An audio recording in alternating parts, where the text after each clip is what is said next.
Hi guys, welcome back to my channel and good morning from Santiniketan. Rabindranath ঠাকুরের স্বপ্নের এই ভূমি শুধু একটা স্থান নয় বা জায়গা নয়, এটি একটি অনুভূতি। লাল মাটি, বাউল গান আর মন মুগ্ধকর প্রকৃতির এই মেলবন্ধন সত্যিই অসাধারণ।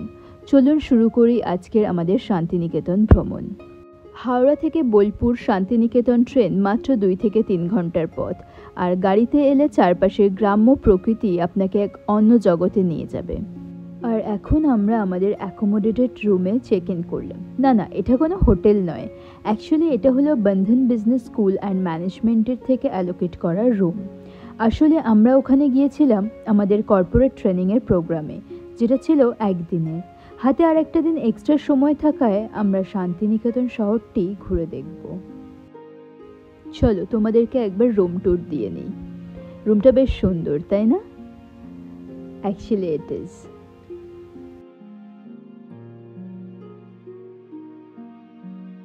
তারপর আমরা ফ্রেশ হয়ে চলে গিয়েছিলাম আমাদের ট্রেনিং ক্লাসরুমে, যেখানে সবাই ওয়েট করছিল আমাদের ট্রেনারের জন্য। আর আমি এর মাঝখানে কিছু কাজ সেরে নিচ্ছিলাম, যেটা আমার ডিউ থেকে গেছিল।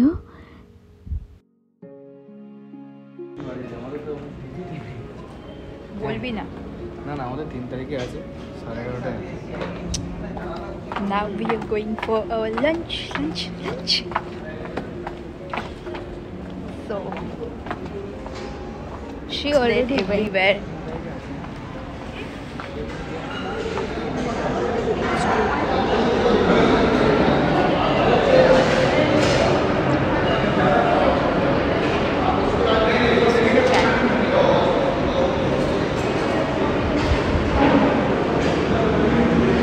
Let me check what's the menu. Yeah, chicken.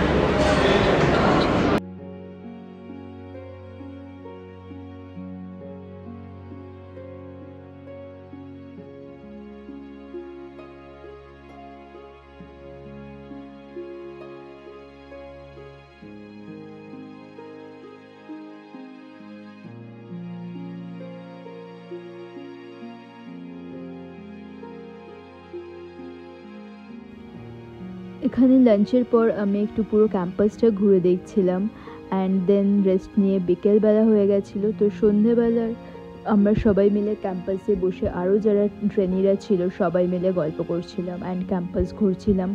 কত সুন্দর লাগছে না ক্যাম্পাসটাকে দেখতে।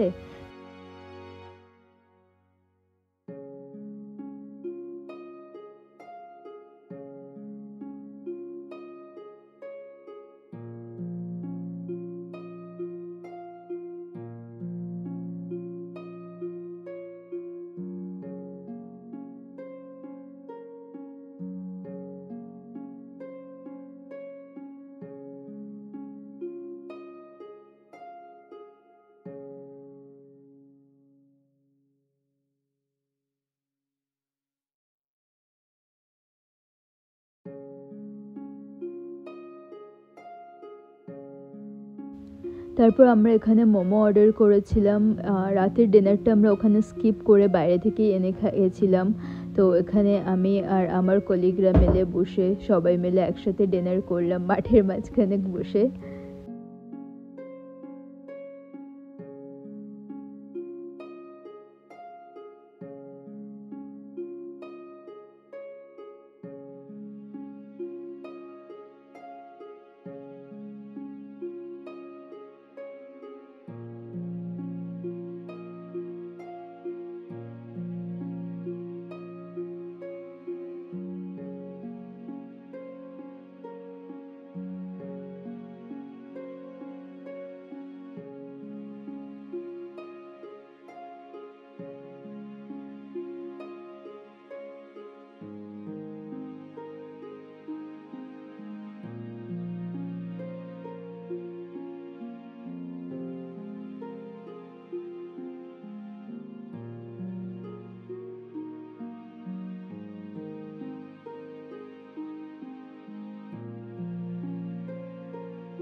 So our training came to an end and today was the last day. So everything is wrapped up and today is the last day in this campus. So we plan to go outside to explore this area.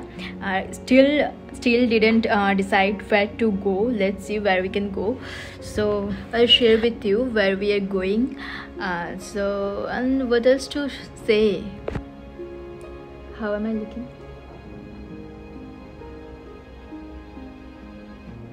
Fine.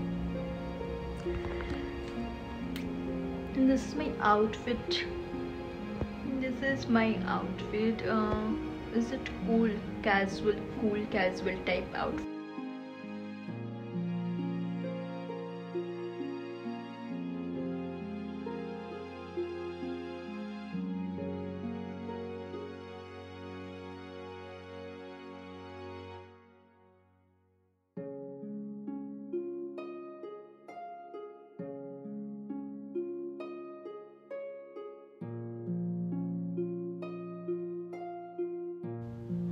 আর এখানে শনিবার মানেই হাটের দিন।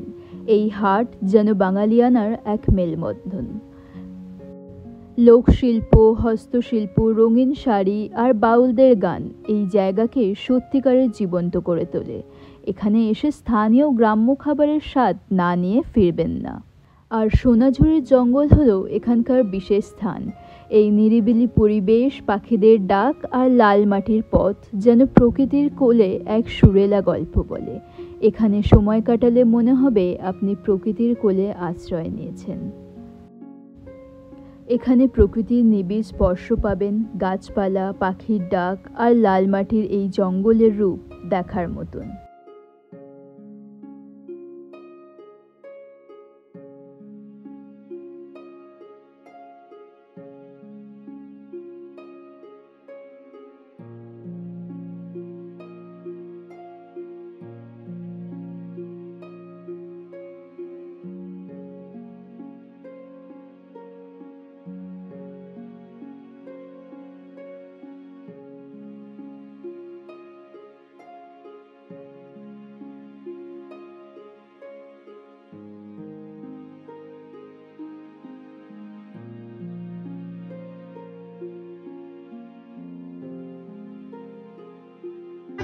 মাসে করাই গাছে নতুন বিয়ের ফুল ফুটেছে, বসানি পাশানি মনে আলতা কোণে নতুন বিয়ের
আমাদের পরবর্তী গন্তব্যস্থান বিশ্বভারতী বিশ্ববিদ্যালয়। 1921 সালে রবীন্দ্রনাথ ঠাকুর এই বিশ্ববিদ্যালয় প্রতিষ্ঠা করেন। এখানে খোলা আকাশের নিচে পড়াশোনার যে পরিবেশ তা সত্যিই মুগ্ধ করে। এই জায়গা যেন জ্ঞানের এক উন্মুক্ত আকাশ। এই কাকুটা প্রো, হ্যাঁ আমাদেরকে এই চারটা দিয়েছে। সরি আমি ভুল ক্যামেরা ধরেছি। এই 4টা থেকে আমরা এখন ডিসাইড, সরাই ভাই গাড়ি যাচ্ছে, ডিসাইড করব কোথায় কোথায় যাব। এটা বিশ্বভারতীর সাইট সিন। আচ্ছা, এখান থেকে উই ক্যান ডিসাইড যে কোথায় কোথায় যাব। সো কী কী আছে, দ্বিজ বিরাম, পান্থশালা, এগুলো আছে। ছাতিমতলা, ছাতিমতলায় তো আমরা এখন দাঁড়িয়ে আছি। এই যে ছাতিমতলা লেখা, এটা আমি কিনলাম। আমি অ্যাকচুয়ালি পড়ার জন্য পড়বো, কিনেছি যখন পড়বো, বাট বই কিনতে আমি আসিনি, জাস্ট দেখতেই এসেছিলাম। বাট যিনি বিক্রি করছিলেন উনি এমনভাবে বললেন যে I couldn't say no, so that's why I had to buy it. So সে মানে ওনার বলার অ্যাপ্রোচেই আমি কিনলাম বইটা, আদারওয়াইজ হয়তো কিনতাম না। ঠিক আছে, কিনেছি যখন, of course I will go through it, কখনো যখন ফ্রি টাইম থাকবো, লিজার টাইমে থাকবো, পড়বো। শান্তিনিকেতন এসেছি, সো প্রত্যেকটা জায়গায় এটাতে লেখা আছে লাইক কোন সময়ে কি লিখেছিলেন, এর ভিতরে যে যে জায়গাগুলো আছে তো সেগুলো সম্পর্কে লেখা আছে। তো যখন এসেছি দেখছি, অ্যান্ড ভিতরে তো ঢুকতে দেবে না, সো কোভিডের পর থেকে ভিতরে ঢুকতে দেওয়াটা বন্ধ হয়ে গেছে। সো স্টিল ভিতরে ঢুকতে পারছি না বলে এই বইটা পড়ে ভিতরে কি কি আছে আমি আজকের ভিডিও এখানেই শেষ করছি। দেখা হচ্ছে পরের নতুন একটি ব্লগে। Till then tata, bye bye. আশা করছি ভিডিওটি আপনাদের ভালো লেগেছে, আর যদি ভিডিওটি ভালো লেগে থাকে তবে নিশ্চয়ই একটি লাইক, কমেন্ট আর সাবস্ক্রাইব করতে ভুলবেন না। সবাই সুস্থ থাকবেন, ভালো থাকবেন, নিজের খেয়াল রাখবেন।